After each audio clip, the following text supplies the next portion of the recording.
নমস্কার বন্ধুরা, সকলকে স্বাগত। আজকে আলোচনা করব জগন্নাথ দেব ও জগদীশ পণ্ডিত। ভিডিওটি স্কিপ না করে অবশ্যই দেখুন। জগন্নাথ দেব জগতের নাথ। তার লীলা শুধু পুরীধামে সীমাবদ্ধ নয়, সারা দেশে এবং এই বঙ্গে নানাভাবে নানা সময়ে তার অলৌকিক সত্তা প্রকাশিত হয়েছে।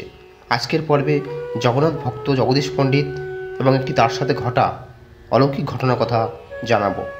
জগদীশ পণ্ডিত ছিলেন মহাপ্রভুর শিষ্য এবং অন্যতম ভক্ত। গৌরাঙ্গ মহাপ্রভু তখন স্বপরিষদে নীলাচলে অবস্থান করছেন। প্রথা অনুসারে সেবার জগন্নাথ দেব যখন নবকলেবর ধারণ করেন, তখন জগদীশ পণ্ডিত পুরীর জগন্নাথ দেবের পরিত্যক্ত পুরানো দ্বারময় বিগ্রহটি সংগ্রহ করেন এবং পুরীধাম থেকে বহন করে নবদ্বীপের উদ্দেশ্যে যাত্রা করেন। তার ইচ্ছে ছিল নবদ্বীপে জগন্নাথ বিগ্রহ প্রতিষ্ঠা করা। বিশাল বিগ্রহ দণ্ডে ঝুলিয়ে দুজনে কাঁধে করে বয়ে নিয়ে চলেছেন। স্বাভাবিকভাবেই দীর্ঘ পথ অতিক্রম করার ফলে ক্লান্ত হয়ে পড়লেন এবং এক নির্জন স্থানে রাত্রি যাপন করলেন। পরদিন সকালে জগন্নাথদেবকে কাঁধে তুলবার সময় আর ওঠাতে পারলেন না।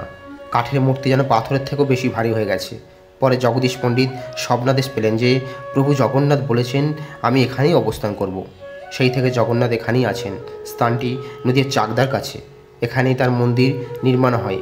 জগদীশ পণ্ডিত তার বাকি জীবন এখানেই বসবাস করে জগন্নাথ দেব সেবা করেন।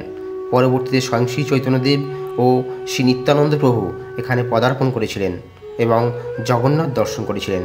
প্রতি বছর জ্যৈষ্ঠ পূর্ণিমায় জগন্নাথ দেবের স্নানযাত্রা উপলক্ষে এখানে বিশেষ পুজোর আয়োজন করা হয়। বন্ধুরা, ভিডিওটি কেমন লাগলো অবশ্যই কমেন্টে জানান এবং চ্যানেলটি সাবস্ক্রাইব করুন। আর কমেন্ট বক্সে লিখুন জয় শ্রীকৃষ্ণ।